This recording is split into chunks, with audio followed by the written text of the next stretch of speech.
me a better life to show consideration. All right, guys. Well, thank you for coming, both of you. We got Jeff DESKOVIC, right? Jeff. So, Jeff, wrongfully convicted. You got indicted at 16? Yes. 16. And convicted at 17. Correct. And they robbed 16 years of your life. You got out at 32 years old. You're now 44 years old.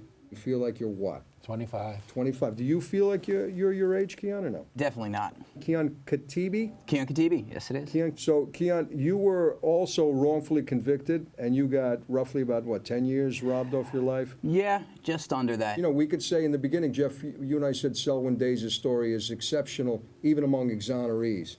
Right. But because of Kian's case, I found his story even exceptional, even among exonerees. Kian, you were raised where? I grew up in Pleasantville, New York, in Westchester County. Right. It was an idyllic place to grow up? White picket fence, beautiful suburbs, you know, small community. How many siblings do you have? 5. You have 5 siblings? Yeah, Wow. yeah. You were the youngest, oldest, middle? I was right in the middle. Right in the middle, Yeah. okay. You have good relationship with your siblings? Now? Yeah. Well, no, then. Oh, yeah, absolutely. We were all So as best kids, friends. it was kind of like Frenemies. a tight-knit well, all brothers and sisters are. Yeah. Tight-knit family? Very much so. Your father was? He came over here from Iran, Right. Tehran, Iranian. You know, he didn't speak English, and he worked as a busboy. Right. Met my mom, fell in love. Right. And he built his way up to become, well, he worked for the Hyatt as banquet director, and then for the Marriott when they opened up there back Right, in okay. So, 90. and good provider, he was a good dad? He was all right, you know, there's always room for improvement, but I guess, you know, he tried his best. Could have been worse, right? You grew up with love in the family, though, right? There was nothing, was there any kind In the of, early days, crazy stuff going on? There was a lot. Well, I guess was that's some- why I give pause here, and you kind of see that probably around the age of 15 or 16, things did start to fall apart with my parents. And Prior to that, though? Things Prior were to that, fine? it was Leave it to Beaver lifestyle? I think I grew up in a dysfunctional family. Oh, okay. Probably from the beginning, but things got progressively worse starting at kindergarten when we all went to school, and you add another layer of responsibility to. And my parents couldn't handle it, I guess. Right. Parents loved you, right? I mean, they Yeah, did the best no. they could. Was there any abuse going on or anything No, like that? no. There wasn't enough food. I don't know if you call that abuse, so No, it might look, be though, but not There physical. wasn't enough food means that your parents were struggling to pay the bills. I mean, You know, I don't even know if it was that. I think it was just mismanagement. I mean, in my view, you know, there was money to come around to be spent on that, you know, but you really have to, if you have many children, you have to be careful where that money goes. And you also really have to pay a little more attention to your children because they need 3 meals a day. And they need that interval, they need that training, you know, things that we did not get. We were like wolves running around, you know, hungry, going to school, late for school. I can't remember so a you had a day scrappy I life. went to It was a school on scrappy time. upbringing. It was tough. I mean, we had some money, and my dad had a decent job. You know, he was making good money there, but I didn't see him a lot, and I guess a lot of the money wasn't coming to my mom in the house. Was there any resentment to your parents for having 5 kids? Do you ever say, hey, you know, look, if you couldn't handle it, why'd you have 5 kids? Do you ever say that? Oh, of course. Yeah. Tell that to my dad. Be like, listen, you know, but that's old news. You know, that's old news. That was stuff I was saying and should have been saying 25 years ago, 30 years ago, which I was. So you're how old now? I'm 43. You're 43. So similar in age, you guys, 44, 43. Yes. With your siblings growing up, I know you said you're frenemies, but was there love among your siblings? Oh yeah. There was? Oh yeah, a lot. Right, and you A stood lot. up for each other and all that stuff? Absolutely. How many boys? 3 girls and 3 boys. Wow, Jesus Christ. Yeah. It's like the Brady Bunch, right? Yeah. So there was bickering, typical sibling bickering back and forth, the arguments and stuff like that, but there was always this We had sense a of- great time. Yeah, it wasn't done in malice, even when we hurt each other by like rolling each other down the stairs in the carpet and stuff like that, which happened. You know, it was a lot of chaos, a lot of fun, but we never hurt each other. Right. Very different from your childhood. Yes. When you hear Kian talk about his 5 siblings, is there a part of you that wished that you had a larger family, siblings, and all that stuff? Does the notion of a large family appeal to you? It feels like you never had? It feels like I never had it, and you know, I'm a person who likes new experience, likes trying things out, and so part of me, as I'm listening to Kian just now, I'm imagining what that might have been like to grow up with, you know, 5 siblings rather than 1. Did you have a sense of trust with your brother when you were growing up as kids? in a sense of that I trusted him? Or? Yeah, I mean, in other words, was there Well, we there were kind of because- frenemies. We were kind of frenemies too, and in Yeah, the but household. frenemies is a very vague term on some all level. right, so because- we used to fight like cats and dogs amongst ourselves in the house. Right. But with when nobody. it came time to sticking up for one another. Yeah, of course. outside the house, I could beat him up, but none of you are going to. you felt love between you and your brother, right? Yes. Right. The fight, besides the bickering and all that stuff. Yeah, of course. I'm bringing the sibling thing into it because obviously, because Kian has a very unusual case with one of his Sure. siblings. You know, Yes. I've met a lot of exonerees, and I mentioned this to Jeff many times. I think you guys are overachievers. Do you feel that? You feel like you've achieved a lot, considering what you went through? 10 years. Just of your life? recently, I've been starting to give myself a little credit for that, and say, yeah, you know, I have, and just the fact that I have a law license and I do go out there and represent clients, and I've even changed a few people's lives, you know, in my short tenure as an attorney. Right, and that's tremendously gratifying. And yeah, it is. So in that way, I'm starting to say, hey, maybe I can actually say, like, I'm somebody where I should be right now. You know, I've had personal conversations with Jeff, and he seems to think that he's not doing enough. He's always got to run. I got to become part of this, and so that's kind of. And I told you that is counterproductive in and of itself. Right. Because you start sort of chasing your tail around, and you just feel like you're not to say that he hasn't achieved so many things, but he's almost down on yourself because you haven't really achieved enough. Do you feel a sense of that? I've been trying to give myself credit for getting to where I'm at right now, but to be honest with you, I look at it, and please bear in mind, at least for my part, and I think Jeff has his parallel version of it, but I always feel like I'm always going to be 10 years behind, because if that's it, I lost 10 years. That 10 years was 10 years of no productivity. Yeah. And so I can put all the work in now and get ahead, but I'll always be 10 years less advanced than where I would have been. Right. And that's the feeling. Right. And then it's always like, well, if I'm here now, how can I be content? Because I'm actually 10 years behind. Right. Well, it's always chasing. You're chasing. Well, I notice as you're talking, you're like, and there's a sense of simpatico between the two of you guys. There is. And I read some stuff. I read the New York Times article, I think, Exonerated Now What? Yeah, correct. I remember that. As I was reading this, I got the sense that you guys are really sort of bonded on some level. There's more I think you even mentioned as well that with another exoneree, maybe it was Lopez or somebody, he says the three of us, we speak the same language. So on some level, because you both went through these tragedies, there's a deeper, more profound level of understanding, right? That's true. However, there's something in addition to that. I mean, that would be true of myself and any exoneree, or him in any exoneree. But I feel an additional bond, a layer above and beyond that. Right. Because, you know, I'm in my last year of law school and I'm going to be a lawyer.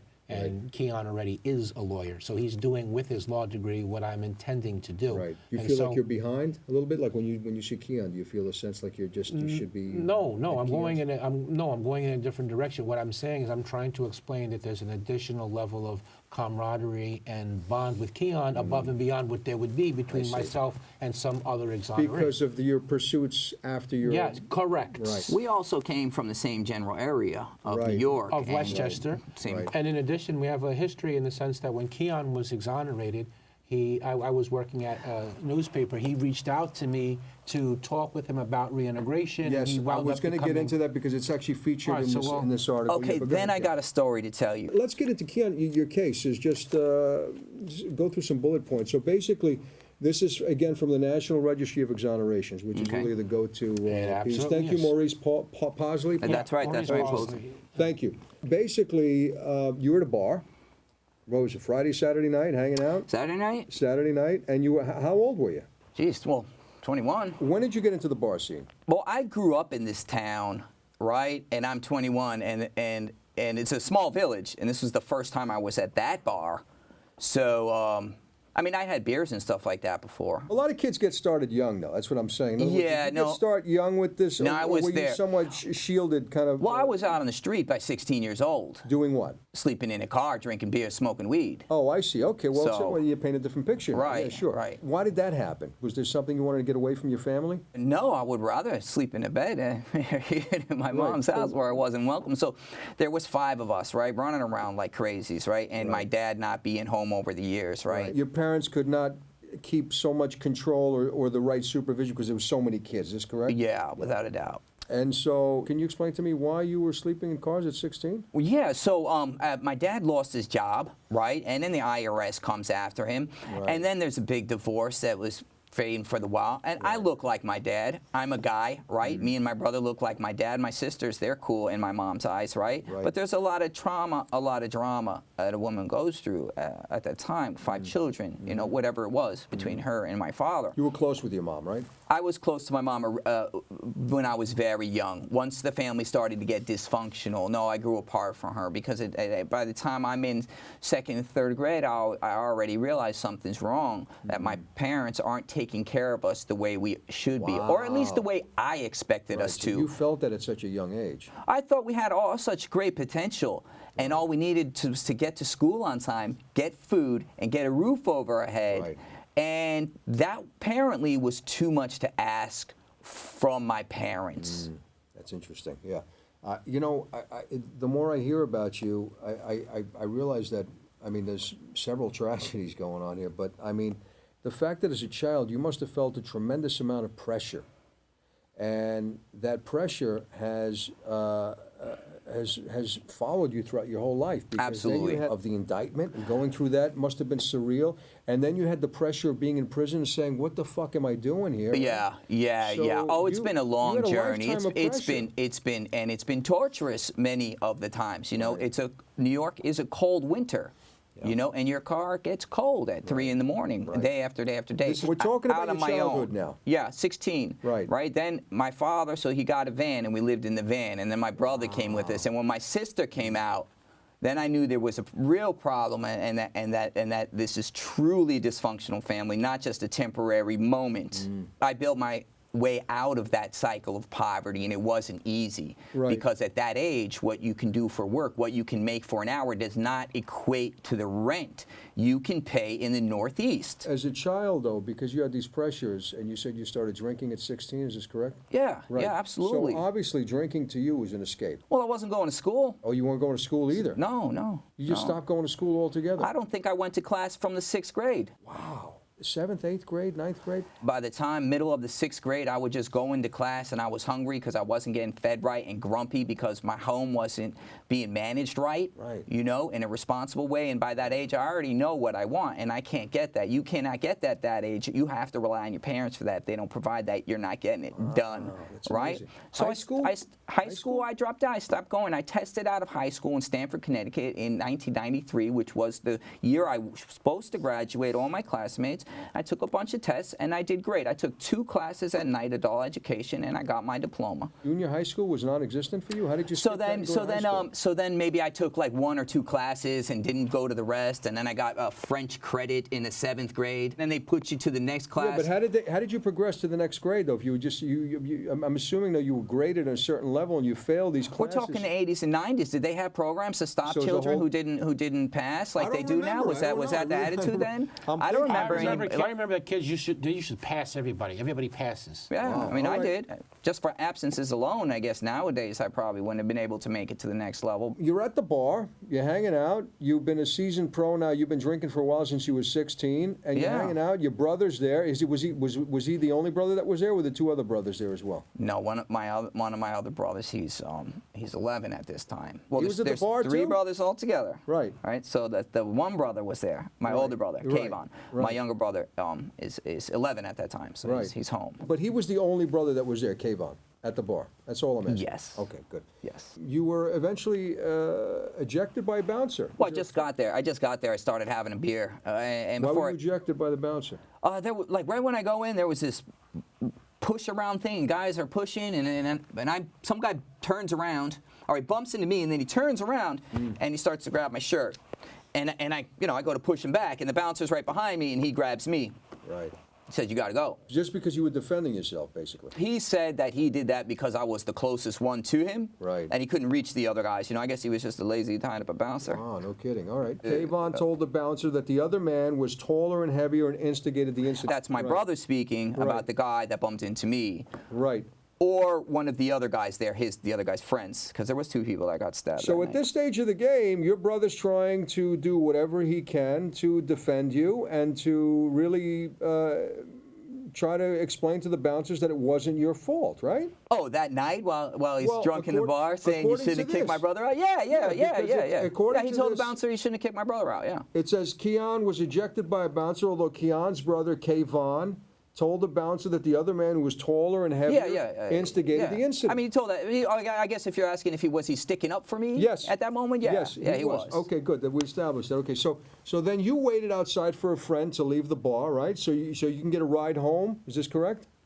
So you didn't leave right away. No. No. Were you telling the bouncer I got to stick around because I need a ride home? No, I didn't talk to the bouncer. I mean, you get kicked out. That's it. You got to kind of walk away. You know, Right. It's a big bouncer. I'm 140 pounds, dripping weight. Right. 1998. Eventually, your friend came out? So I wait around and nobody really comes out. I go to the store, a 7-Eleven store. I get some snacks. I come back, and on my way back, there's a large parking area. On my way back, I see there's this scuffle going on, Right. arguments, yelling, screaming. Right. Long story short, that turns out 2 people end up getting stabbed. Right.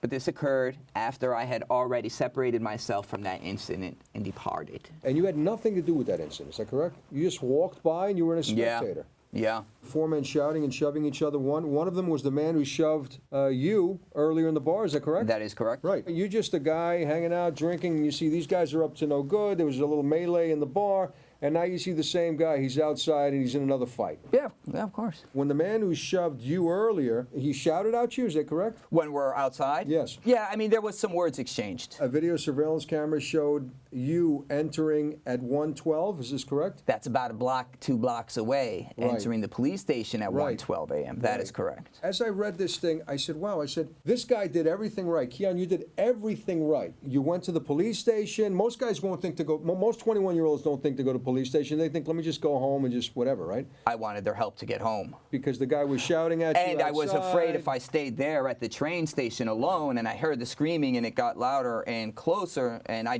felt, oh, I don't want to be here, Right. just in case. Right. What kind of reception did you get at the police station? It's pretty good. Pretty good. It's a small town. So we Right. actually, they see me around and see me grow up. And they understood, okay, you told him it's a fight. I'm just scared a little bit. I want to... Can you give me a ride to the train station down the road, and I'll get a ride home from Right. there because I don't want to be alone on this platform. They were okay with that? Yeah. And they did? No. No. Yeah. So, and why didn't they? Because as I'm there, some 2 people are getting stabbed. Right. From the altercation. Right. Down in front of the bar. Right. And maybe a minute or 2 later, someone calls it in. They get a call, right? And so the officer says, "Listen, I got to go answer a call. Right. I can give you that ride, but you're gonna have to wait, and I don't know when I'm coming back." And they he got ran out the call door because of the stabbing Yeah. that you saw a little bit of, right? Before the stabbing. I saw a little of the altercation, yeah. So he had to go there, Mm-hmm. and you basically what? After that, you walked where? After that, he left, and now I'm alone, sitting next to a Xerox machine and a water cooler. Yeah. And that was that. Like, nobody else is coming to offer a ride. Right. And I don't need anything else from them, so I go. I leave. And you left and you went where? I went home, and I called a friend. I got a ride back home to Yonkers. Right. Yeah, I And called you my thought- sister. And you thought that was it? That was... For that night? You said you went to a friend's house I went to a first. friend's house, yeah. And then after used the that- phone, called my sister. Right, and then she came and then she gave you a lift back home. Yeah. Did your brother come home after that? We didn't live together, but yes. I lived in Tuckahoe, actually, and he lived in Yonkers. You had your own apartment? Yeah. Oh, I see. And he had his own apartment? Yeah. Oh, I see. Okay. And then what happened after that? About a year earlier, I went to visit my mom's house, see my little brother who lives there. He's 10 at the time, right? Right. The long story short, I got into a fight with my mom. I'm telling you, it's a dysfunctional family, so nothing should surprise you here, right? Right, sure, Make a long story short, my little bro locks my mom out the door, and he's yelling and screaming, right? My mom goes to the landlord, and she thought it was me that locked her out because my little brother at 10, that was his first time where he actually pushed back. She Right. told the landlord, my Right. son Kian Right. locked me out. Oh, and he doesn't live here either, which I didn't. And I don't belong there. And the landlord came in. And as I was talking to my little brother on the bed, I just hear a clock over the back of my head. And I'm 20 years old. This guy's like 40, and he's pretty solid with the muscles. And he starts choking me. Starts joking. He starts choking me on the bed, and my little brother gets up and just runs out. I don't blame him. He's 10 years old. Wow. I got 2 hands around my neck, alcohol, fumes on my nose, Right. you know? And I mean, I just turn around, this guy's choking me, and I hit him once, and my arms are skinny. I'm 143 pounds. Right. Never worked out in my life. That's a noodle. Yeah. At 5'8", 5'9". There's nothing to it there, sure. you know? And I hit him again, and his grip loosens, and he starts to let go. And I say, I'm not going to hit you again. You got to let your choke go. And he let go, and I walked out and left. And I went out and left. I had blood all over my hands, and the police came and they arrested me for assault. Oh. And my mom and the landlord gave a statement that I was trespassing. So we processed that out, and it turns out it's not that big of a deal. They understand that the landlord took it too far. Sure. But still, you know, I have no money, no power, no nothing, no respect. So I have to take a plea for disorderly conduct and harassment, non-criminal. You see the family? You see what's going on? You see why it did not matter whether I did the stabbing or not to these officers? Yeah.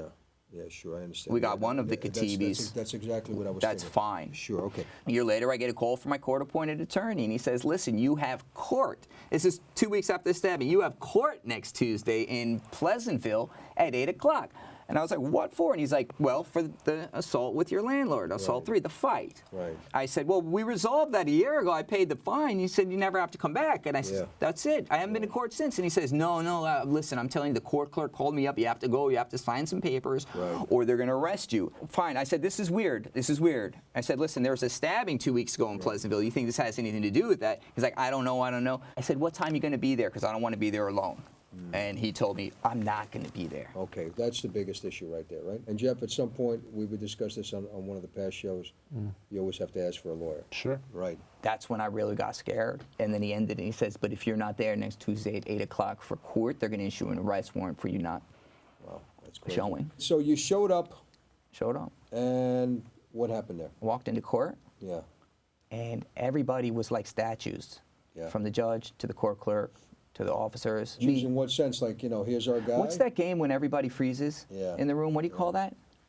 You know, it's a popular game. It went viral over the past year. I don't know the game, but Everybody freezes I and see you your walk by. point. It's like, It was here's like that. When yeah. the Very name special slip in moment when you my walk in the door, right, sure. mind. I sit there for a minute, and I get called up, and the court clerk, without looking me in the eye, slides over a piece of paper. I'm like, I go to leave, and I'm like waiting. I'm waiting for the big clown to jump out of the cake. You know? Why am I here?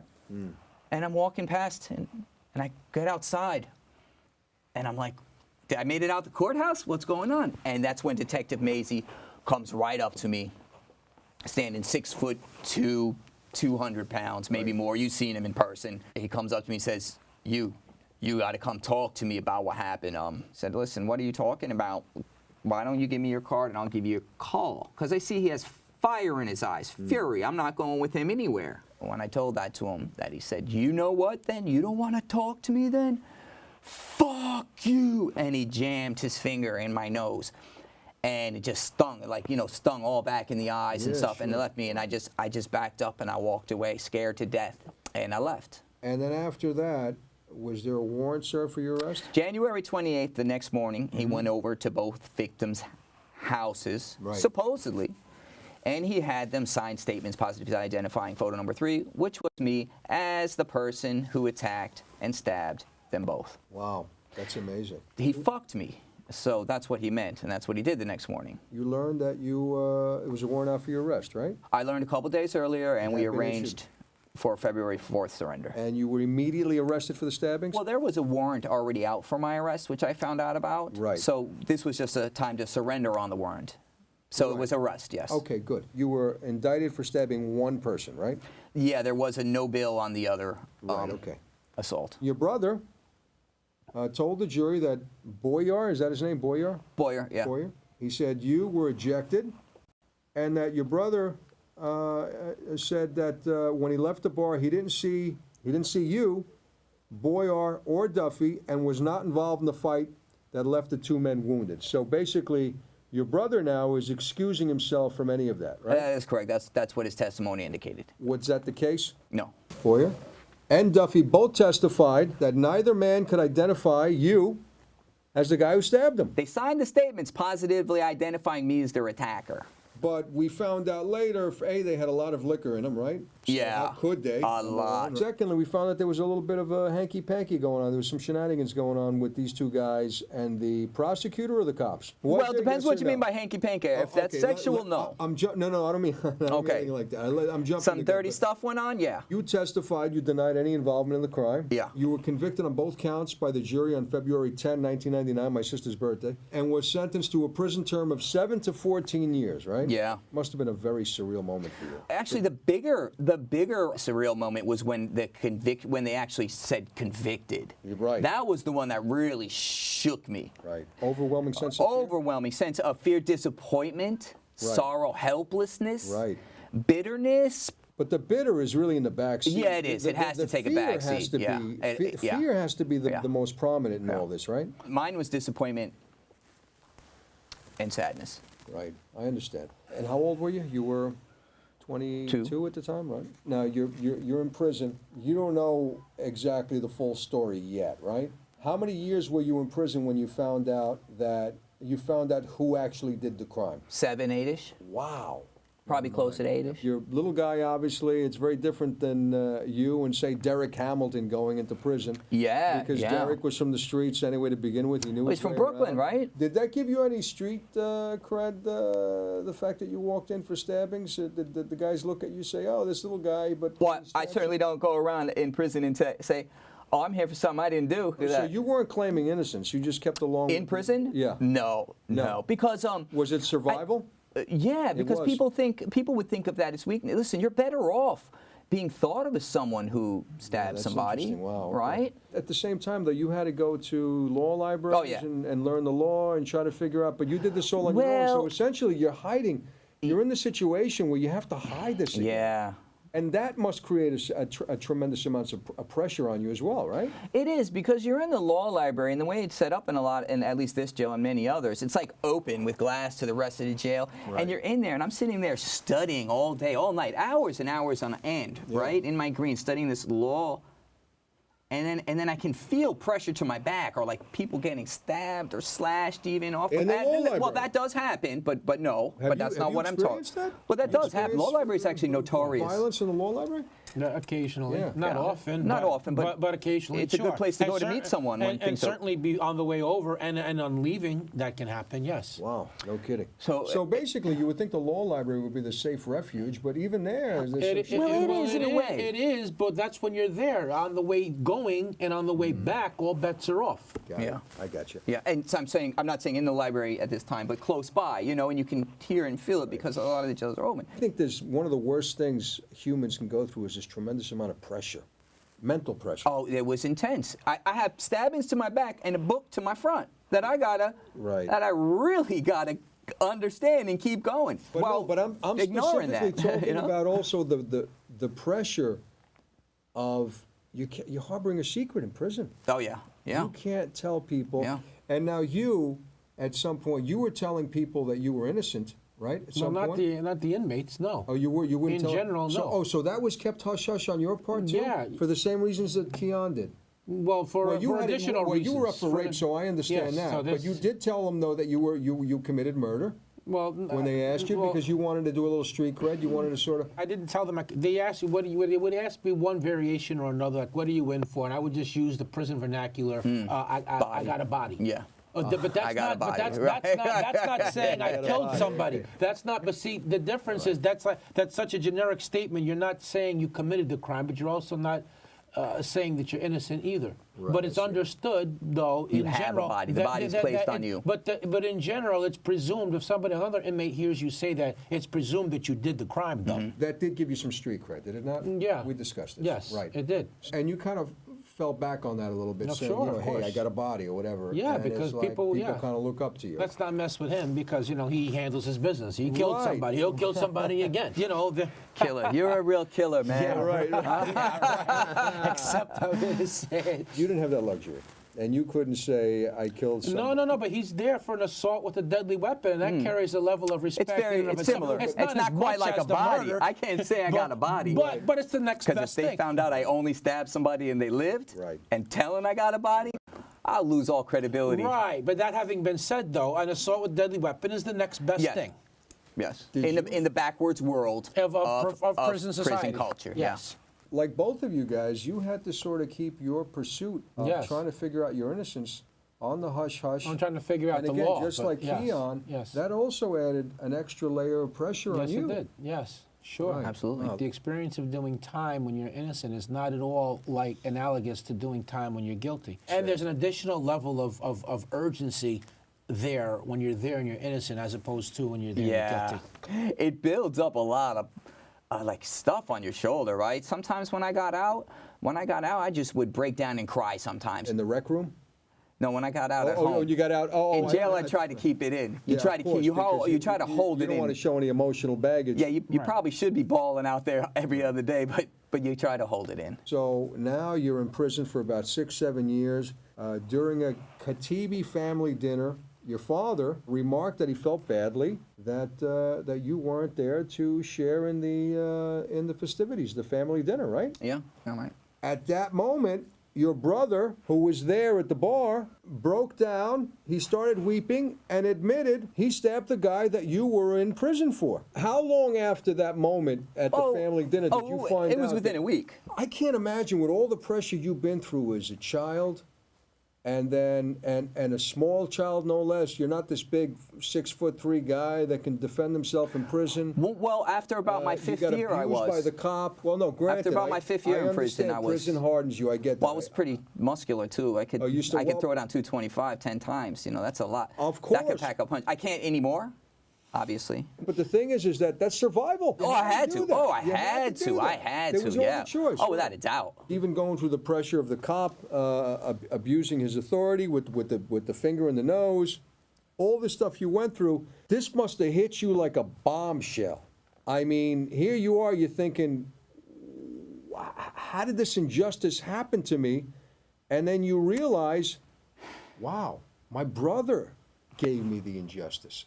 Yeah, right. Yeah, I mean, he had an indirect hand in it. I don't think it's But indirect. not the What do same. you think of no, that? No, I no, think no. it's a direct hand in it. It's not because he's not the arresting officer. He's not a cop. But the brother should have been screaming at the top of the buildings, I did the crime, it wasn't my brother. And I agree. he should have kept that narrative going throughout the whole court case.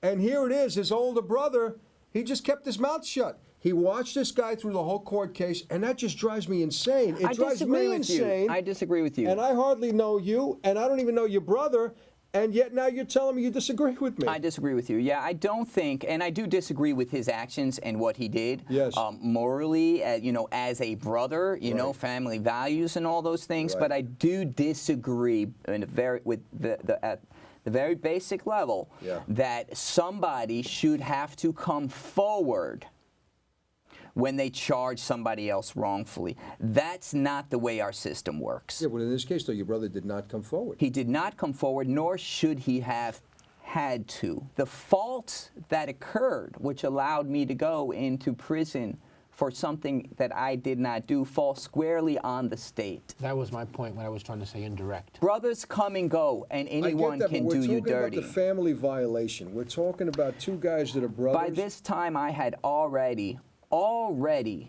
made a departure from that part of my family, from that part of my life. Right. I had already so what you're saying decided is at that time when it happened at the bar, you guys were a little estranged. You weren't so tight. Oh, no, absolutely. We didn't go there together. We just happened to have the same friends. We grew up in the same town. Oh, I see. I got you. Okay. And I thought he was a selfish bastard then and now. Right. I always And felt let's he had some establish- involvement with the stabbings, but I wasn't quite sure what extent. Did you think still, when you were in prison, maybe my brother did this? So when you're in prison for something you didn't do, the way it works. Real quick, though, you just said to me that you surmised that maybe it could have been your Yeah, brother. He had something to do. absolutely. When you were in prison, did that thought linger in your Yes, mind it did. day after day? Right? Yes. Well, I didn't linger as did like you ever the ask main him? thing. Yeah, of course I did. You asked him? Of course I did. Point blank, you asked him. I did better than that. And you must have asked him I throughout the did court case. better than Right. that. What is it that you did that was better than I that? brought him in court. Yeah.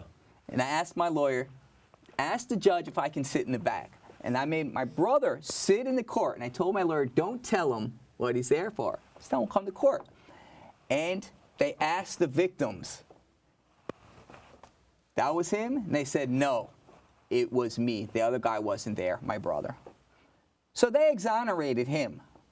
He didn't have to do anything himself. Why did they do that? They did that because it comes down to the same basic premise. It is the state action which is liable for my injuries. Yes, I'm not taking that away. It was I'm the not taking state that who away. pushed those guys to exonerate my brother and implicate me. Right.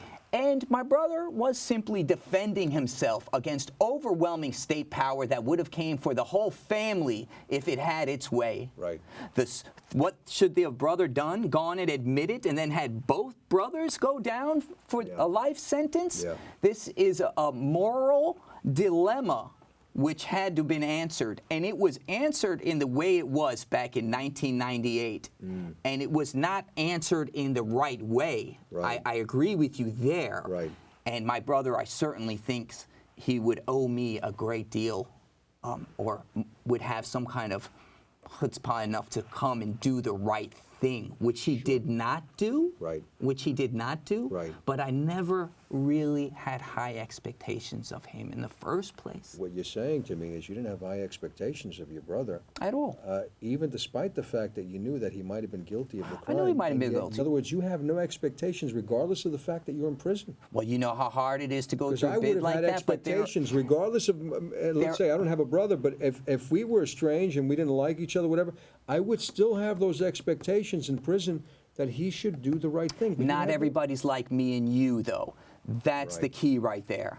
Yeah, but you said you didn't have any expectations, though. You didn't have those expectations. Not of him. I already thought he was a scumbag by that time, and I already separated. I already thought that the way he operates, he's a dirtbag. He's an a-hole, Well, I think you know? what you're saying is you might have had those expectations, but you knew deep down inside he's not going to come to the table. Oh no, I knew he wasn't going to the table. I think by that time he was so out of control with his own life. He wasn't worried about mine. He didn't put food. Right. He didn't put money in my commissary account. You know, he's a lost cause already. He didn't even try to help you while you were in there in some way, not necessarily admitting to the crime, but even put some money in your account. Did he come to see you? And that Did he ever visit is you? the biggest violation Right. that he did in this thing throughout. Did he visit you at all? Not even once?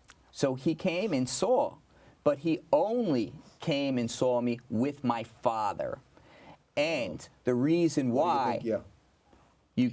you can get where I'm going, right? It does. In other words, this was his And what, we didn't his- have a conversation. His one and only appearance is to affirm, yes, I in fact committed this crime that I've sat back and that you did Oh, time I'm sorry. for. Maybe I made a mistake. wait a minute, He came with my no. father throughout the years, so he can get Okay. that free lunch and the $20, $30 on the way back home. You got to be kidding me. No. You understand how absurd that sounds. So basically, you're saying your brother, he didn't come to see you in prison selflessly.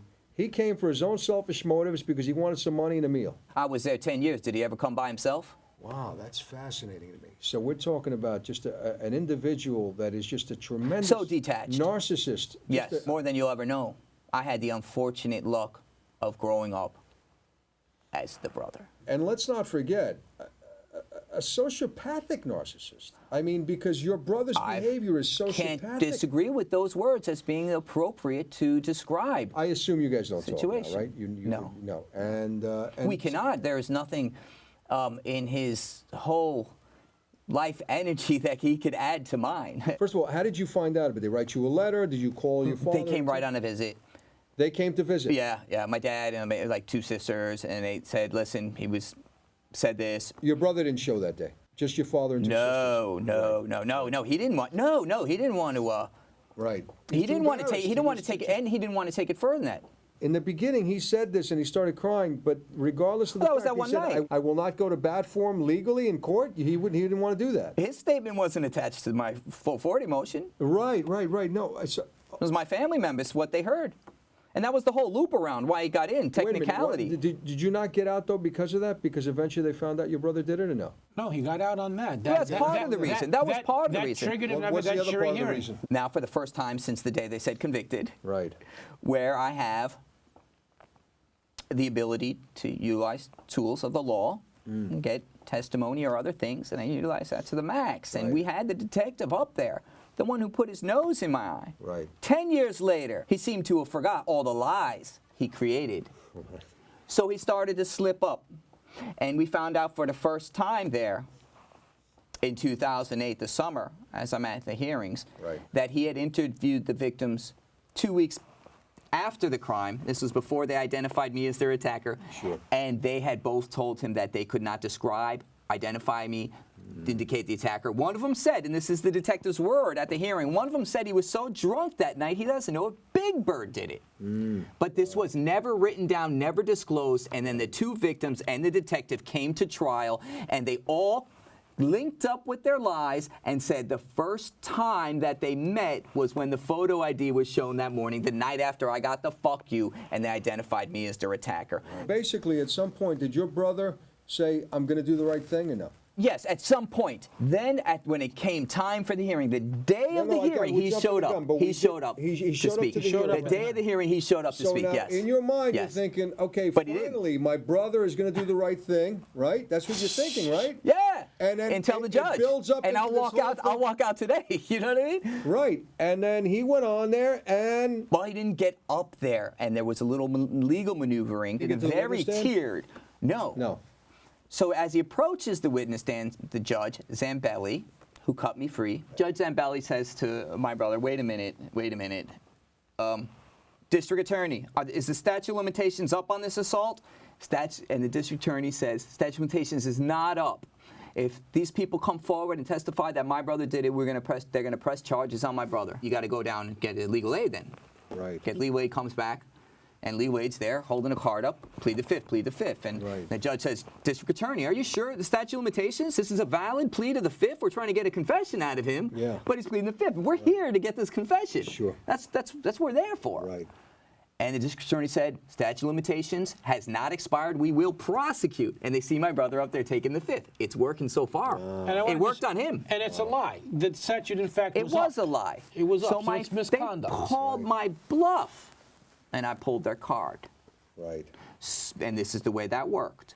Then my family members got up and said, we heard the confession. And then the hearing was over, and the judge says, well, since the statute of limitations has not expired, the family hearing the confession, they actually heard a statement from my brother against his penal interest, Right.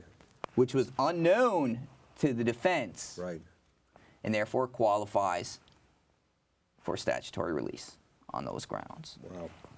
And the trick of it is, the gust here was the statute of limitations was expired. Indeed.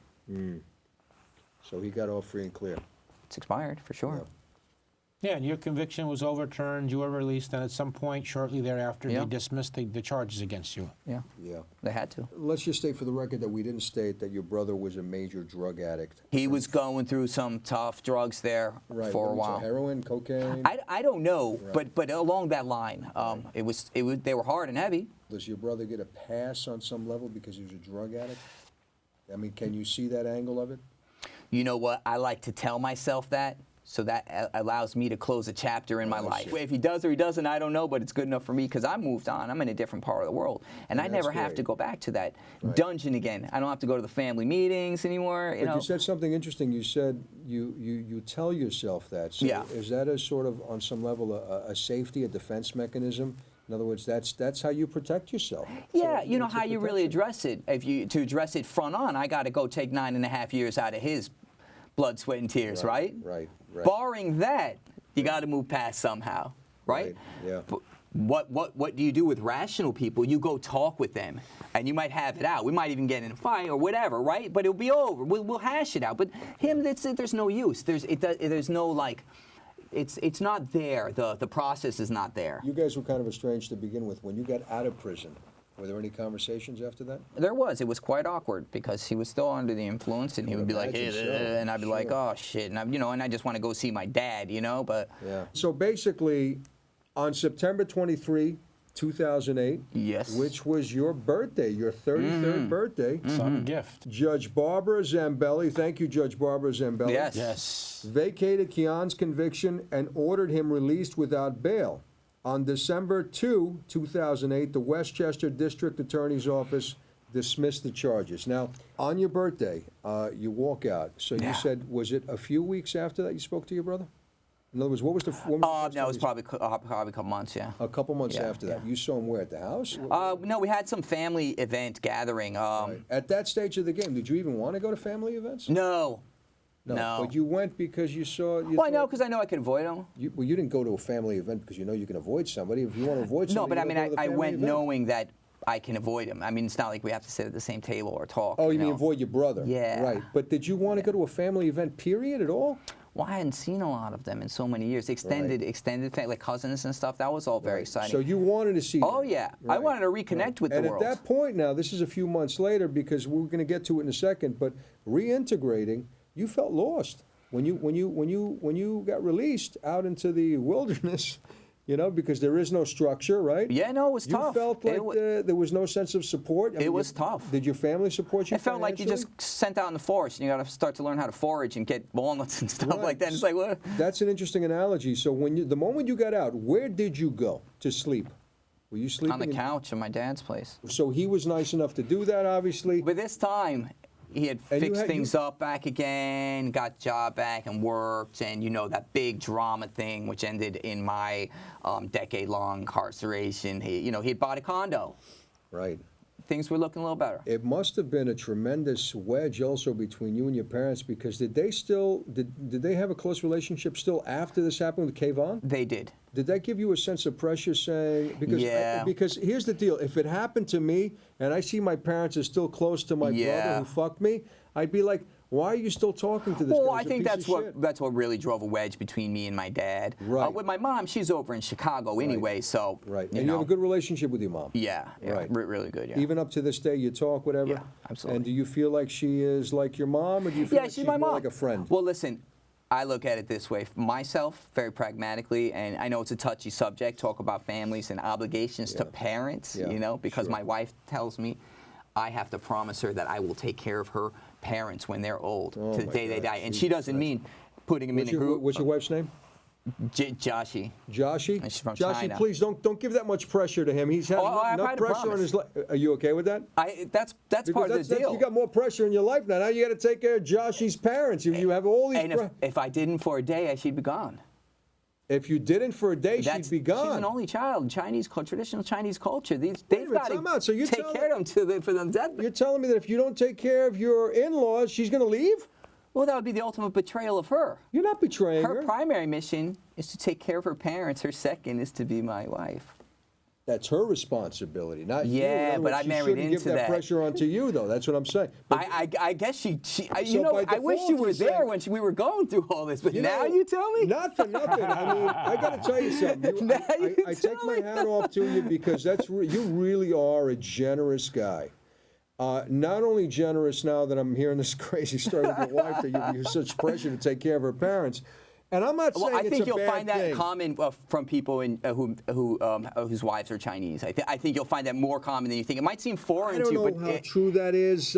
Maybe I've never heard of it before. Really? I've known some Chinese people, but maybe you're right. I don't know. Yeah, But my yeah. point is that you should want to take care of your in-laws. There's nothing wrong with that because you like your in-laws, you Yeah. love your in-laws. However, though, your wife adds on this pressure Yeah, now, knowing right. that she's going to leave him if you don't take care of well, the here's in-laws. why it's okay. So they've got funds, right? They got so I'm not funds. worried about Okay, it. all right, so I'll it's take not- care of it's them not because so I'll bad. be making tea in the morning and stuff. But like, I don't have to buy that extra side house. I get it. I Right? get it. Okay. What happened with the very first conversation you had months later? Oh, it was What was that horrible. all It was about? horrible. That must have been just tragic in and of Well, itself, that conversation. First, I want to say that first you're talking about a person who does not apologize, right? Right. He never did? Did you ever hear one story from him? Wow. I don't think I asked, to be fair. You don't need to ask. You don't Well, need to I ask. like, yeah, no, he's not there on our level.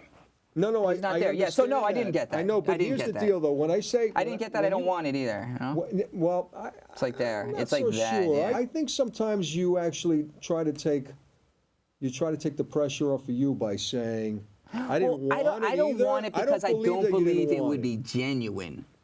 A sorry is nothing right. I understand. without a You want it- you true want it genuine. empathetic. And you knew that your feeling. brother was incapable of giving you a genuine.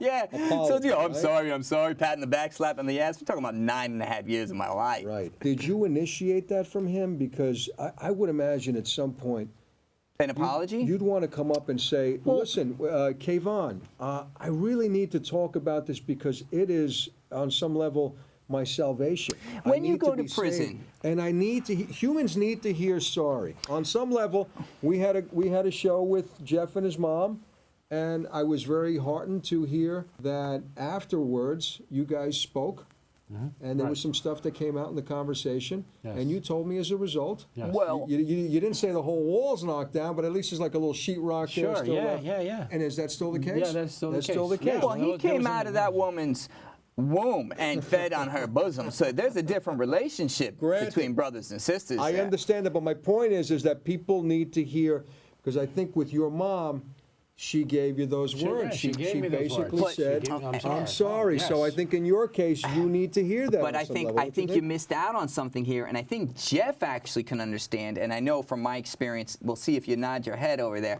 When you go to prison, you lose everything. You Yeah, lose your sure. freedom, and then and it really hits you smack hard, Right. right? But you're still alive on the ground. Right. You're not quite out for the count yet, Right. right? The worst isn't over though yet, Right. because you're going to slowly find out over the next couple weeks, months, or even years Yeah. that everybody you thought loved you and all the things you thought were true Right. were not, as they Right. fade away. Correct. Right. Now, having gone through 9.5 years, my brother not putting money in my commissary, Right. there's no coming back from that. Right. That's the ultimate betrayal.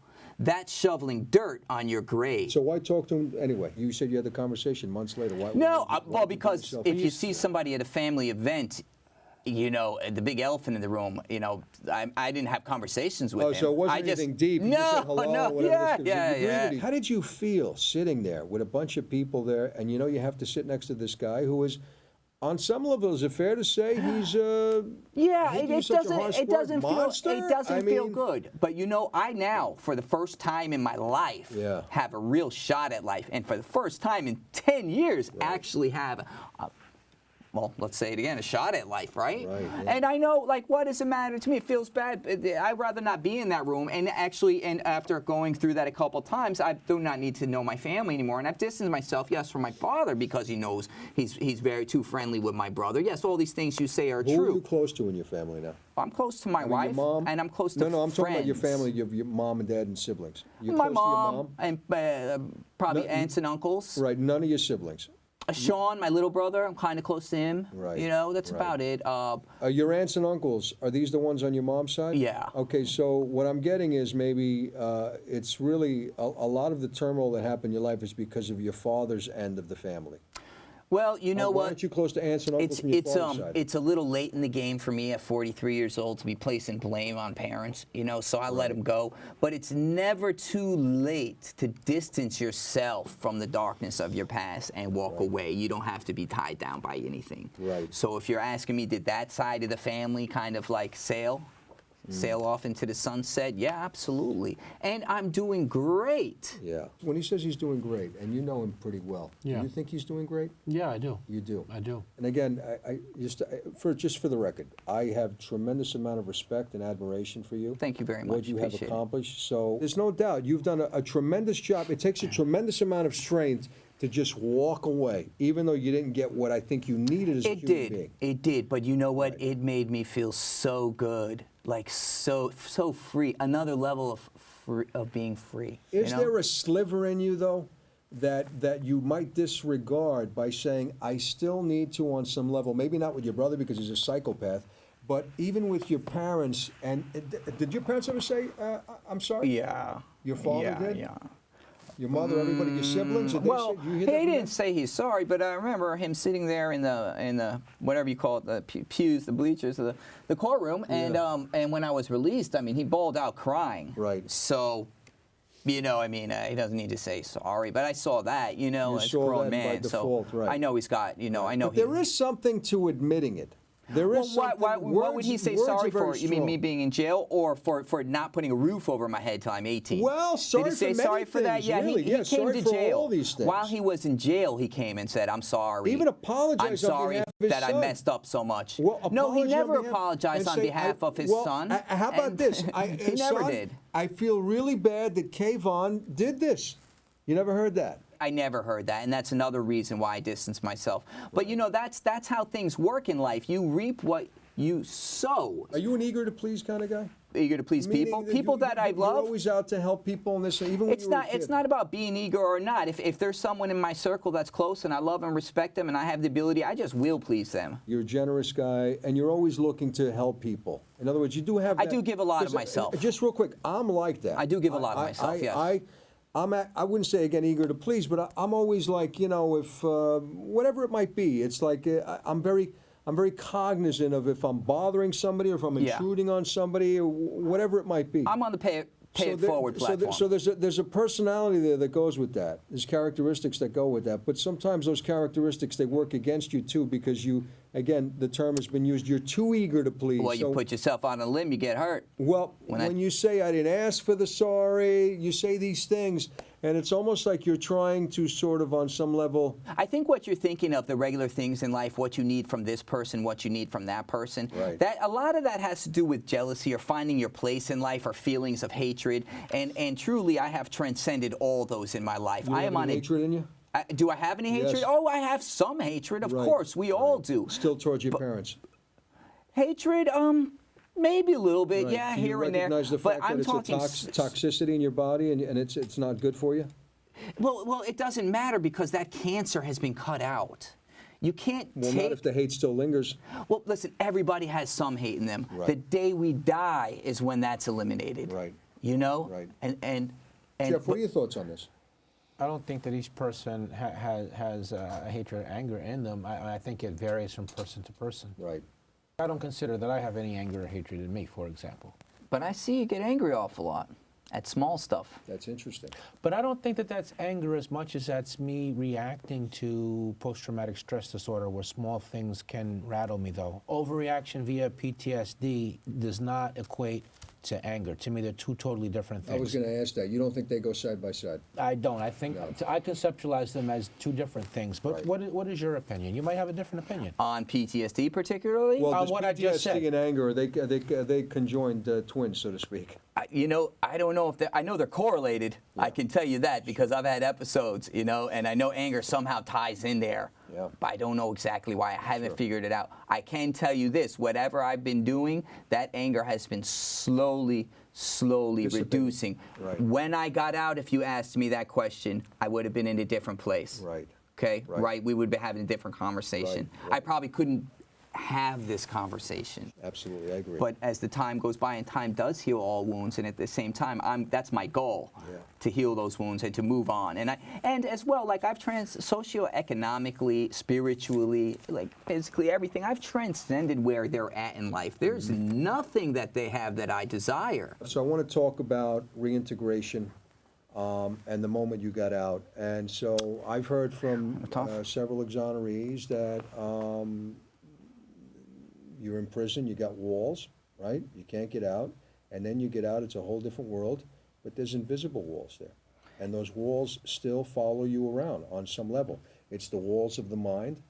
And so when you got out, I'm talking about your first, second day out, you immediately went to your parents and you stayed on your dad's couch. How long did that stay? 6 months? And throughout those 6 months, what did you feel? You obviously have to you have to be in the same home with a father who, he didn't really pull you off to the side and say, I'm sorry these things happened. He felt somewhat, on some level, I guess, maybe a little indifferent. Well, I was like a seed in a soil that was not exactly what would maybe flourish the most. Right. But I knew that. But it was the only soil I had. Right.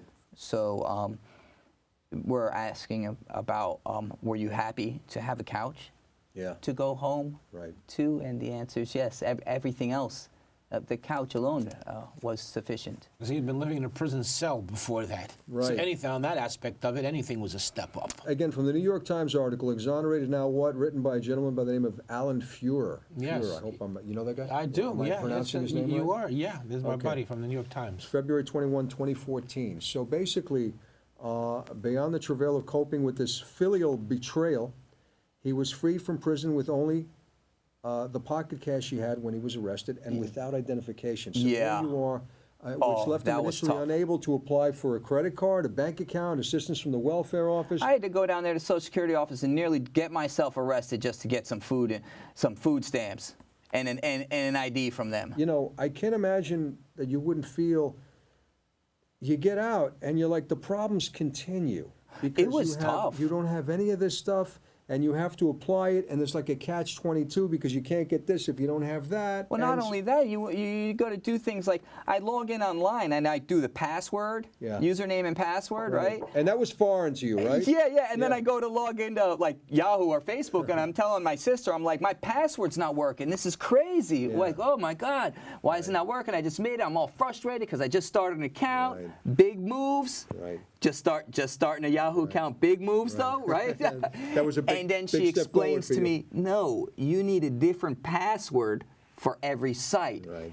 And then It's almost like Selwyn Days when he gets in the car and he's used the keys and he doesn't know he has to push yeah, button, right. start. And he'll probably sit there. He could probably sit there for hours, and you'll never think that button. It says here, Mr. Khatibi was still in shock and came across a newspaper article about Mr. DESKOVIC. The DESKOVIC files. DESKOVIC here, and got in touch. They had lunch and talked about the ordeal of being innocent but imprisoned, an experience akin to an alien abduction. It was pretty sick. Which, I got to tell you, that's a great description. It was pretty sick. When I hear alien abduction, I said, that's exactly, this guy hit the nail on the head. He did. Because you're in this foreign world, and you fear this foreign world because you know nothing about this foreign world. So he reaches out to you. Did you know of him before he reached out? No.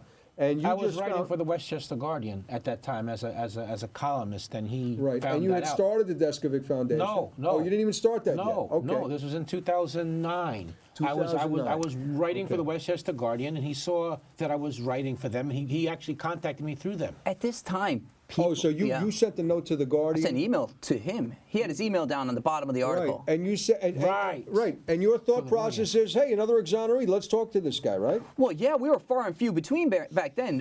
2008, people weren't really understanding that there's innocent people in jail, and they're coming out. It's just starting, like the DNA thing just started to pick up. That's why I got out. I only wanted one thing from Jeff when we met up. I wanted to know from someone who had been through it what had just happened to me. Yeah. I wanted to know if it was real, because it's almost like this bad fucking nightmare. Yeah, so let's find some. Hey, listen, this did happen to you too. You were wrongfully convicted, and oh my God, and what happens here? What did the police do? This happens? When you it spoke didn't just to happen Jeff, to me? though, and you realized, wow, there was somebody else that went through it, and particularly Jeff, who got convicted at 17, which is, I think, even worse than getting convicted at 21, with all due respect. Yeah, I'm sure. You know? And so, did you feel in Jeff a sense of, like, how'd you look at you, like a big brother, like a... Well, he was already out there with like 7 articles out. force? He was in the media. Nobody was taking my picture. Right. So then I was like, well, what's he doing actually studying it? Kind of like a case study. Yeah. Because he was one of the first to come out as a poster boy for this movement. Right. And he's still there. So, sure. And one of the top and we're guys. talking 2008. Before he had really that recognition, but I saw it there. I saw that framework. He was pushing forward in the media, giving his voice. People were listening to him. He was talking about changing the law back then as well. Did all that stuff that you read and knew about him, did you feel a sense of, like, almost like this is my, a sense of power from Jeff, a sense of he's my protector? Because on some level, I think he was a pioneer. He was doing all these things, and so I would imagine the train of thought with you would be like, here's a guy who's been through it, but look at what he's doing, and maybe I can sort of talk to him and figure out, you know, how did you get through it so I can do the things that he's doing? It's deeper than that. It's deeper than that. I was there that day because of him. Right. I was there that day because of him, because when he got out, there were so many flaws in his trial, and it came through Westchester County, where I was convicted, and Janet DeFiore at that time, and politics, people, his DNA proved he was innocent. What can you say? They did a blue ribbon panel. They did a report. In that report, and what else can she say at the time, and she might have also been feeling a little awkward, that she was somewhat involved in this, even if she allowed the testing eventually, conviction. And she said publicly, the Westchester County District Attorney's Office will look into and take serious any claim of actual innocence. When that came out, my motion went in. Right. So you guys had a sense and that's why they did not object to the hearing. But there was a bonding moment between the two of you as well. Yeah, of course. There were a Because couple there of was- Westchester there were all guys in my these- mind that were both wrongfully You had convicted these and exonerated. similarities, Yeah. right?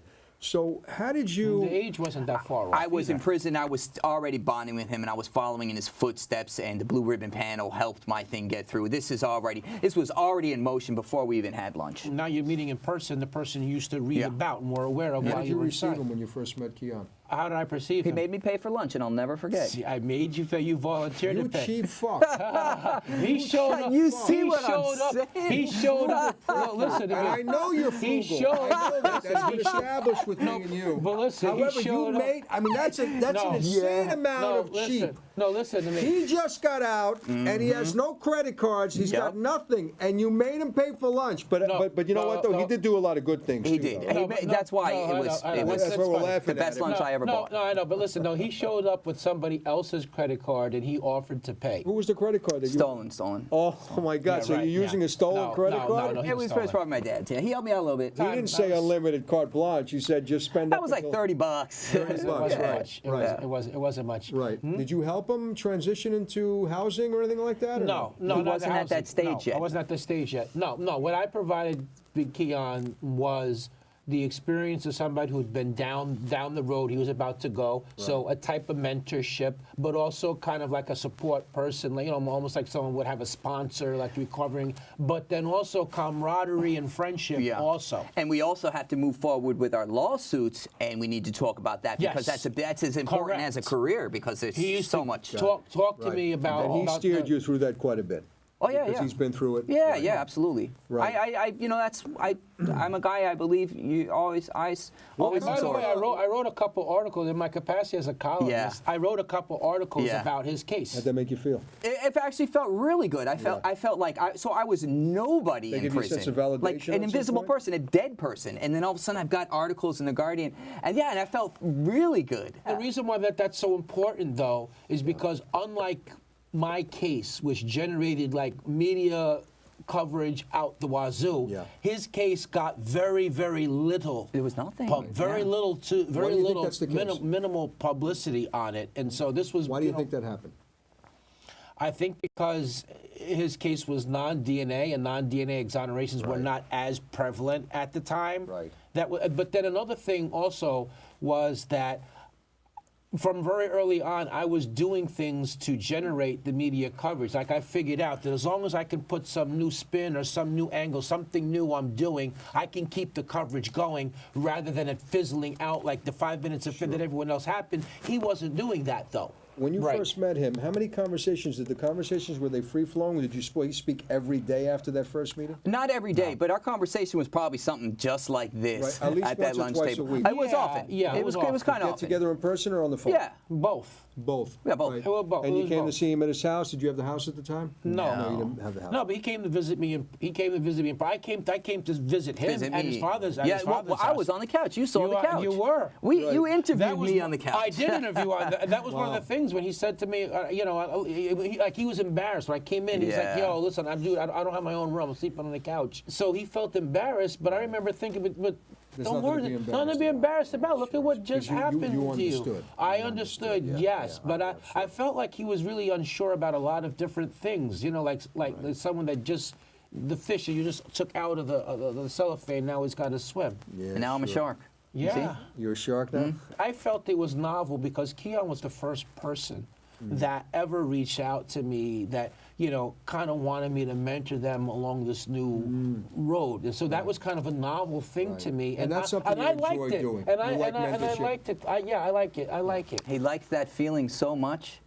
Yeah. See, maybe I gave him a gift. I think Yes. you did. Yeah, absolutely. Yeah. No, look, listen. I don't know if it's a gift, but you influenced He him. did. Right, He did. right. He certainly did. So Yes. on some Yes. level, it's a quid pro quo. Yeah, and yeah. You see We'll two say that. exonerees Yeah, we'll now say that. go Yeah, back and forth. 1000%. And you know what? We're still doing that because he's a short while away from getting his law license, and Yes. we're already throwing cases and clients back, and we're going to get there. Did you have a conversation, because it says here, obviously, about you in the New York Times thing, he had never owned a car, never had a necktie, never balanced a checkbook, he had never voted for a president, and never made love. That's stuff true of me. I was going to say something else. Well, you said never been. Well, yeah, you can't have gotten laid before. Before his experience. Well, my point is that, and I've discussed this with Jeff many times, I mean, he got convicted at a very crucial time in his life. Yeah. When you're 16, 17 years old, it's such a fragile, and those years from 16 to 21, 22, when you got convicted, those years make a world of difference in somebody's life. Absolutely. There's a big transition from that early high school to college. Yes. You're an adult, or a mini one at least, a young one they call, right? I agree. So in your case, you got convicted a little later. Yeah. But on some level, He had benefit of further development than I did prior to being wellfully convicted. Well, that also- That's that's your exactly point. what I'm That trying also to made my I agree with that completely. adjustment a lot better to prison. I couldn't imagine Right. going into these max, and you were not separated. No. I couldn't imagine going in there. Oh, you took the separation? No. Oh. I'm just saying he was not at 17. He was right in the same ones I was at 20, Did they and give you people the 30 and choice of, 40 years old and older. Oh, they don't give you the choice of No. 23-hour lockdown unless it's for rape, Yeah, right? no. They give you the option of protective custody, but that's Did they give you that option? They ask gave you. him that because They he was ask me, he had a sexual offense. No, but But did they he's give it to making- you, though? Did they give you They the didn't ask option me. of He wasn't on- protective he was- custody? No. No, because he No. wasn't up for rape. right. No, I know. Right. And when he says give you the option, they're not saying he's They not. don't- He's they not. don't wait, a- wait, they don't wait, ask wait. you. No.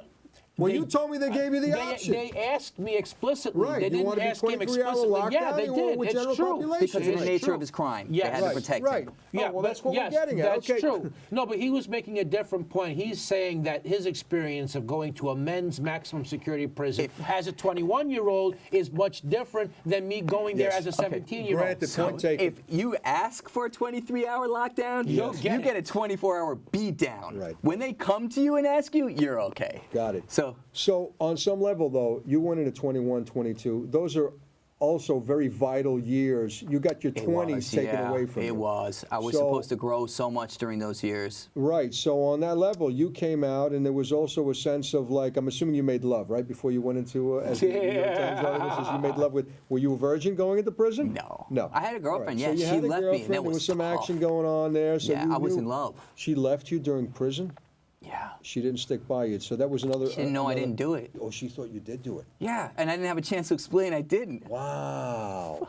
Wow. Yeah. Let me tell you, you've been in love, right? You've been in love, assuming everybody's at least once. But the pain of separation is Yeah. tough, right? Yeah. When you get separated, and the next thing is the prison, you got like no distractions there to focus on. Like I stayed in love with her for my whole 10 years because I had nothing else to move on to. The day I got out, it was over. that's And then the so day I interesting got that you out, said it was that. over. It was nuts. But it served its purpose while you were there. Served purpose. It put me got through you- 10 years it of got you torture, that's what I mean. loving her, crying on my pillow, and I but knew it was wrong. Yeah, but it helped you get It's through. such a fascinating thing, the way the mind works. You Yeah. said you stayed in love with her all those years Yeah. because you knew you did it as a coping mechanism. No, I did it because I did not have any other women or person to I know, but that's transfer I that know, but feeling that's to. a coping mechanism, though. In other words, you feel like you want to have a sense of love somewhere. I needed a distraction. You didn't fall away from being in love with her. Yes. Throughout the whole prison term. Yes. Although rationally, intellectually, You knew should have, that you should've, should have yes, let it go. yes. Right? All true so far. So because that happened the way it happened, that is a coping mechanism. In other words, you needed some kind of a thing to fall back on. It was not And you intentional. I'm not saying that. All I'm saying is how the human mind works. Oh, right. That Oh, you needed oh, by something to default, grab- yeah, that you was a needed coping something mechanism. to grab onto, even though you knew that it was phony, Yeah, it was yeah. fake, but nonetheless, you leaned on something that was phony for 10 years because you knew you had to. But I wish it wasn't there because it was painful Right. to be in love with somebody that you cannot communicate with. Right, so in a way, you're having a battle with your mind because half your mind is saying, I have to be in love with this woman because that's all I have to lean on, and the other half of you is saying, I "Oh, get this what is you're saying. I absurd." think so. Yeah, I was right there. It was bipolar, and it was torture Right. through the 10 years, and that was I would one of imagine the so, man. hardest things, Yeah. consequences of my incarceration. Yeah, and Kian, there are no words that you can tell me to describe so I can accurately feel what you went through because I didn't go through it. And neither can Jeff. Jeff, there's no words that he can tell me unless you go through it. And this is the bonding moment, right, between you guys because you went through it, right? Are you crying or no? No. Oh, you're just a little tired. If you want to cry, go ahead. No, I say I'm that fine. all the time. I'm He's fine. crying for joy.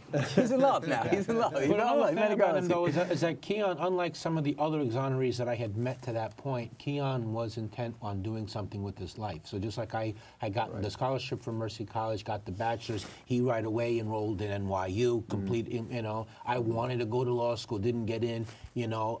He wanted to go to law school, did get in, did pursue it. So in that way, he distinguished himself also, and that was an additional bonding thing. Somebody who wants to do something like that. Yeah, that's right. Because a lot of other people, I guess they were either content where they were at, and we were not. We were very aspirational. Have you gotten your criminal justice degree at the time?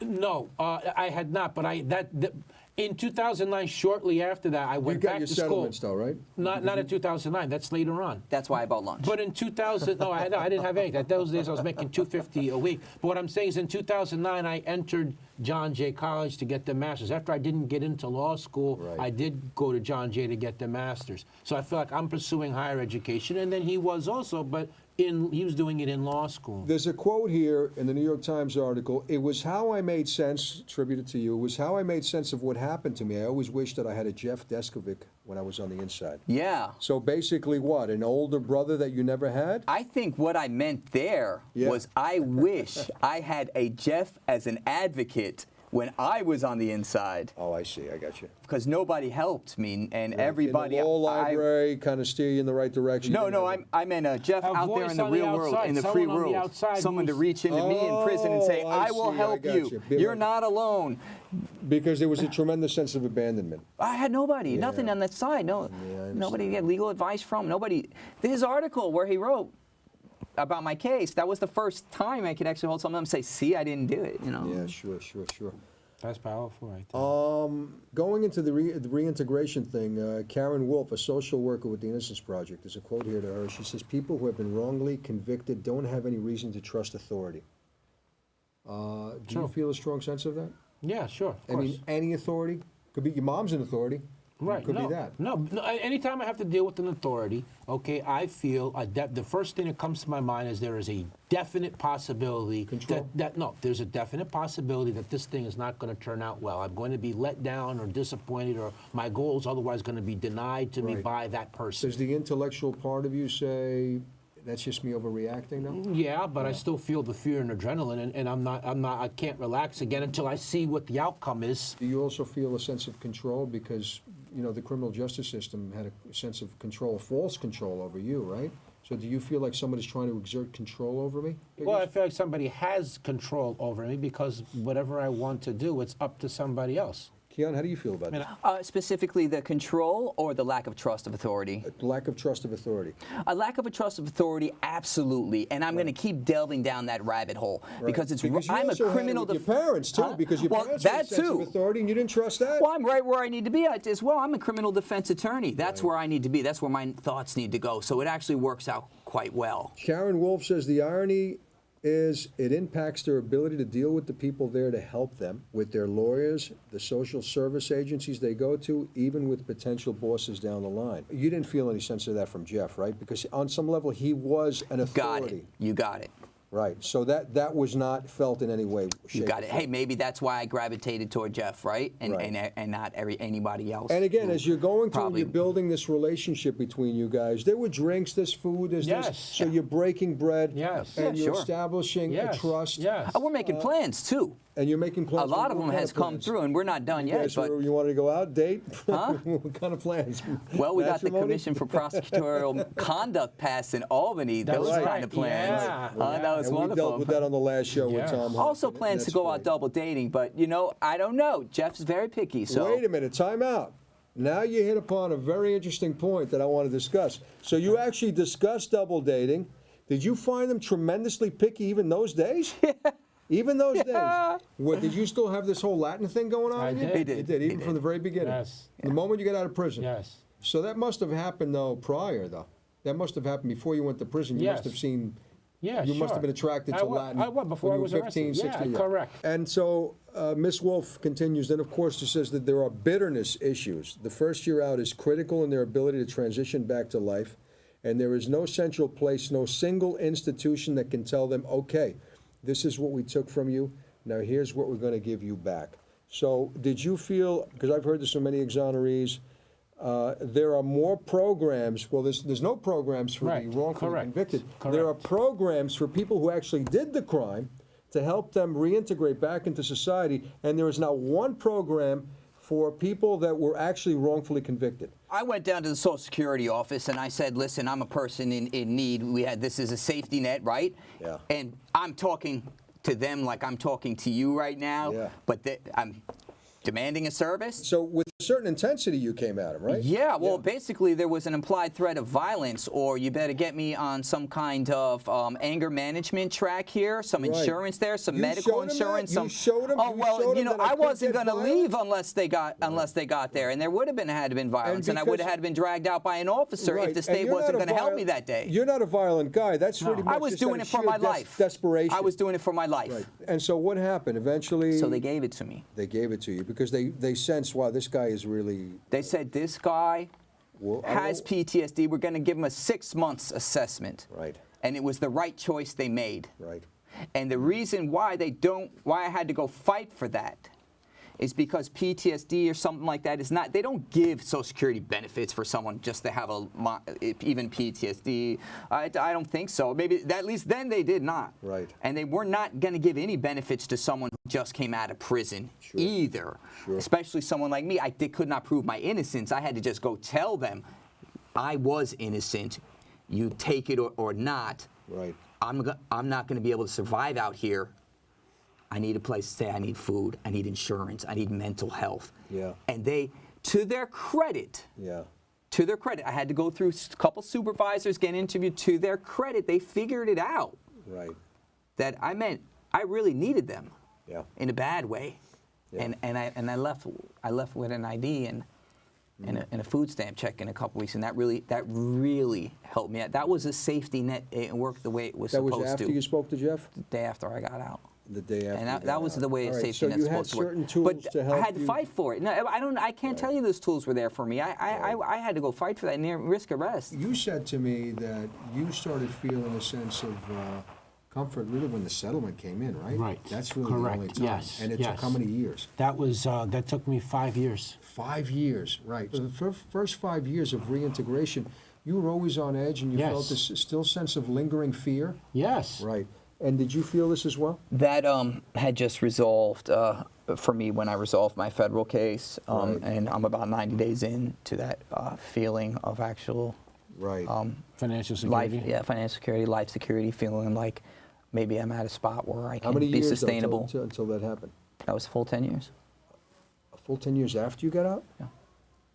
So 10 years in prison and another 10 years after you got out until you found I've got some in How long did it take to get it? How long did it take you to get a settlement? In Court of claims. 2012, I got a settlement How in many Court of years out? Claims. For me, that didn't So you didn't got out ease in anything. That was just 2007, spending so 5 cash. years later, same thing with Jeff. Right? You got out in Yeah, but that didn't put 2007, me on ease. My Court of Claims check. No. Well, let's talk about it. Like Yeah. a guy with my lifestyle, a guy with my kind of attitude and character, the things I want to do in life. What's $1 million? It's not going to get you that far in this city. Sure. It's not the same million when I was growing up. The state made Kian relitigate his innocence in the Yeah, court they of made me claims. fight everything. In other words, that was their defense to paying him out, is that he's not innocent. So he had to relitigate that. You signed some kind of Alfred plea or No. Nolo? I No. had to take the state to trial and prove my innocence. So when you vacate your conviction, Yes. that's not exactly an exoneration all the way. you're saying, No. right? Right, but I'm saying at the Court of Claims, you're in a different court now. Right. It's called the Unjust Conviction Act. So a defense would be, well, no, you were, in fact, were not innocent. Right. They refused to settle with him, and their defense was, you're not innocent, and therefore you're not entitled to this. So he had to prove his innocence again. That's the point. And there was the mental uncertainty of knowing Yeah. how that litigation was going to turn out. And we had many conversations where, you shared your fears with me that this court system was going to wrong you again. Right. And even fighting what was a wrong act. Did you always have this sense of generosity in you? Because you actually, I mean, it is kind of selfless to take care of Kian, and then you've helped other people. Were you always, even as a child, 12, 13, 14 years old? That was something, yes, that was Or something. did that something that you sort of evolved into because of your prison life, and you felt like, how could I not be generous and magnanimous towards other exonerees? No, it's both. That was something that my mother taught me, that I can attribute that to her. You know, because she used to look out for me and my friends, and she used to emphasize in me the ethic of sharing. But then that evolved further, my prison, and then the empathy and everything else. Jeff, give you a party in your honor? No, Not yet. Not yet. He was out. He was out and free. We're gonna have a party right after the show. We're Yeah. gonna have a party in your He was honor. out And he'll and pay you for know lunch. I was about to say, you're paying for his lunch. When I started the foundation, my organization, Kian came to the opening, and he actually was our first intern. Yeah, that's that right. overlapped during his tenure of law school at That's right. Cardozo Law School. So Bill Lopez, you claimed you remembered what he looked like on that day a year ago, I guess, when he got out. His pale face and his big lost eyes. Yeah, sure. Did you get a sense of that in Kian? Yeah, sure. did. I did. Right. And did you There's feel a- a sense of that in yourself? I was definitely very scattered, very lost, very, very troubled individual. I think I had like the right vision, the right path, but I was far from there at being even stable mentally. There's a quote here that he added, it's crazy, but you almost have to pretend to be what you know you're not in order to survive, which is actually exactly what you said about Yeah. you being in prison, Yeah. being in love with somebody you knew that you didn't have to. Yeah, love. you're right. I take my hat off to you. Thanks. You were just overachiever, and I can't imagine just the mind, just what goes on up here. And I mention this every show. If I was in your situation, I might want to melt in the couch. you Yeah. know? So with you though, I think it's sort of a double tragedy on some level because Yes. you had to deal with the family problem.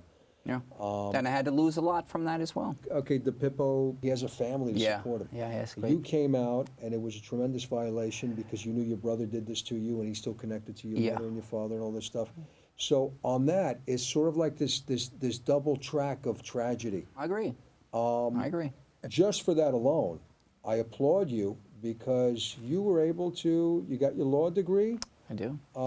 real estate brokerage. I Yes, mean, yes, and I'm about to start an underground tasting club. What is the Underground Tasting Club?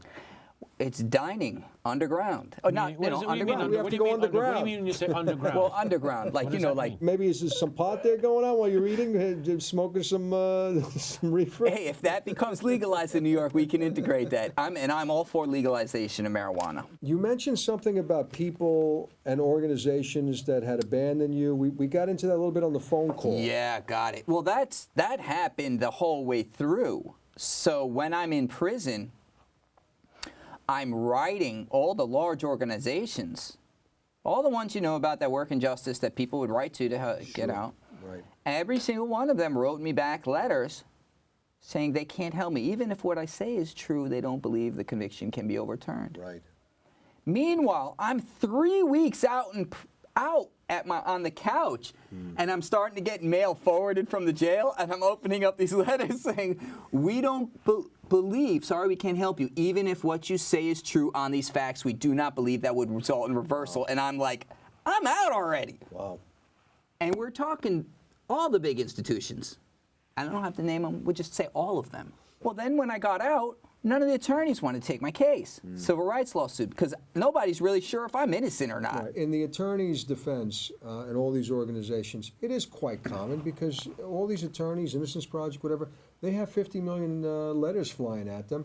And so they're only going to take the case that they think is, Yeah. you know, in other words, because you have to make some kind of a determination, right? Sure. Because even you, the DESKOVIC Foundation, Yeah. you get all these letters, right? Yeah, we can't so try to help when everyone. you read it, you have to. You have to assess them. Which ones can you possibly win? Which ones you have a greater chance? Which one is it such a minimal thing that you're wasting your time? But you can, And but real quick, I have just to want to make mention those- one more point is that it also, within those letters, you could turn somebody down that is actually innocent that Yeah. you didn't feel at the time was innocent. Yeah, sure. So Yeah. on some level, is Yeah. that understood? Oh, yeah, without a doubt. But what got me was that they did not believe it could happen. I was already out. And it just let me understand, and it showed me then, which is something I already knew, that all our bells and whistles, they're just a veneer, a facade. Listen, our system works a certain way. Sure.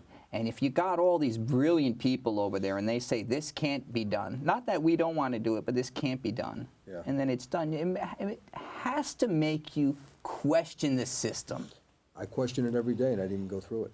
I question it now because I've been reading all these articles, exonerees and stuff, and I scratch my head. I'm dumbfounded. I'm dumbfounded. Yeah. So life is good now? Life is wonderful You got now. your I've never been Chinese happier. wife, you got the pressure of dealing with I the in-laws? feel on top. Well, not yet. Maybe a few years from now. But I think that would be a nice place to be. And she has supported you throughout this. I would imagine that you still get a level of PTSD, as we call it. And has there been moments where she's just held you and been tender with you? And She's you a very cried? understanding woman. You cried in her lap? Yeah, for sure. And how long you guys been together? It's about 6 years. When you guys first met, you didn't tell her right away. Did you tell her? You No, told I something never close? tell people right away. Now I probably would because I feel more comfortable in my own skin. Before Sure. it was rather embarrassing. Right, Like, right. hey, I'm a grown man and I just got out of prison. Like, When yeah. you told her, how did she react to it? She Did that put a dent? cried. She was so, well. She's a very emotional person to Right. begin with. Very emotional woman. Right. She cried and then she said like, "Oh, let me help you." And then it was her mission to kind of like restore me, you know, Oh, I see. back That's like that interesting. type woman. She's Did really that bother wonderful you on some woman. level? Because men don't like to be restored. Yeah, right. Well, I think she's a really good woman for me, and I'm really excited that we're actually moving down to Fidei by the South Street Seaport, bought a Right. place, and I'm really excited. I think the marriage. Well, listen, the way I understand it, all marriage is hard. It's a daily. You got to work on it all the time, daily. So, you know, we've been through our ups and downs. Yes. Kian, I take my hat off to you, man. I say it again and again and again. I take my hat off to you as well. Anything you want to add, Kian? Well, thanks for having me. It's been great here. I felt really good talking about everything, you, comfortable. I'd love to do stuff like this again. I Yes. encourage you to keep it up, spread the word, Yeah. and keep that high energy. Thanks for having me. Jeff, anything you want to add? You always have stuff to add at the end. I know it's corny to say, but to some extent, you know, you can be what you want to be in life. I mean, he did become an attorney despite having, you know, spent the 10 years in prison wrongfully. Yeah. He overcame that Yeah. and is, you know, doing some amazing things with that. And so I think that shows that no matter what your life position is, you don't have to have been wrongfully in prison coming from any life position, right? And so as long as you still got your health, where you're not like terminal or bedridden, you can still go forward from that day of determination forward to try to, you know, be what you want. I think I'm proof that the American dream is still alive in a way. Right. And I'm also proof that there's a lot that still needs to be done. Yeah, yeah. All I ask of you is for you to prove these words are true. You better lunch to show consideration. All I ask of you is to listen to my point of view. You better lunch to show consideration. You should have learned to show consideration.